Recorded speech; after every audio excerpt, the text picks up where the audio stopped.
কিছুদিন আগে আমার প্রজেক্টের একটা ভিডিও দিছিলাম। তখন আমার প্রজেক্টের শশা ঝিঙ্গা এগুলো ছোট ছিল, তাই দেখাতে পারিনি। এই যে এখন দেখেন শশাগুলো কত বড় হয়েছে। এখন আমরা 3 দিন পর পর শশা ওঠানো শুরু করেছি। 3 দিন পর পর শশা ওঠাই বাজারজাত করি।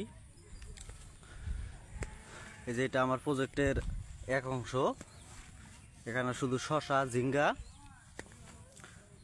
ভালো করে দেখাতে পারতেছি না কারণ জাংলি দেওয়া আছে উপরে, জাংলির জন্য দাঁড়ানো সম্ভব না। বসে থেকেই দেখানোর চেষ্টা করতেছি। এই যে দেখেন, যেগুলো হচ্ছে হাইব্রিড জাতের ঝিঙ্গা, অনেক বড় সাইজ।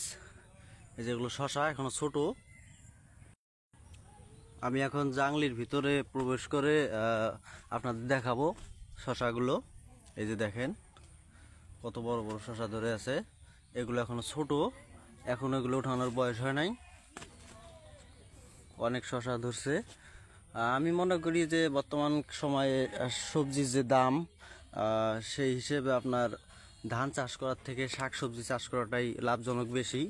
কারণ একটি ক্ষেতের মধ্যে 6 মাস পর পর ধান দেয়, কিন্তু সবজি চাষ করলে আপনি সবজি 3-4 দিন 5 দিন 7 দিন পর পর সবজি উঠানো যাবে।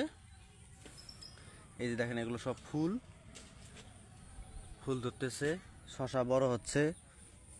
এই যে দেখেন শশার কোনো কুল নাই, অনেক শশা ছোট বড়।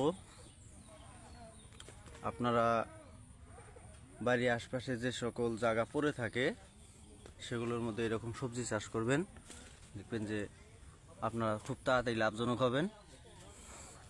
বর্তমান সময়ে শশার দাম অনেক। আমরা শশা বিক্রি করতেছি 25 টাকা কেজি, প্রতি কেজি 25 টাকা করে শশা বিক্রি করতেছি। দেখেন শুধু শশাই না, শশার পাশাপাশি আরো অনেক সবজি আছে। এই যে মরিচ, মরিচ গাছে মরিচ ধরছে। দেখেন কাছ থেকে দেখাচ্ছি, এগুলো সব শশা।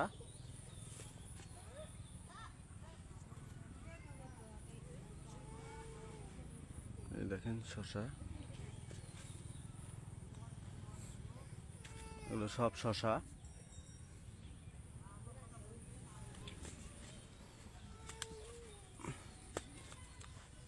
এই যে দেখেন এটার মধ্যে এক প্রকার ওষুধ দেওয়া আছে, যার কারণে কীট পতঙ্গ ভোমরা এসে এর মধ্যে ঢুকে শশার কোনো ক্ষতি করতে পারে না। এর কারণেই মূলত এই বয়মটা বেঁধে দেওয়া হয়েছে। দেখেন আমি পুরা শশা জাংলির নিচটাই আপনাদের দেখাচ্ছি।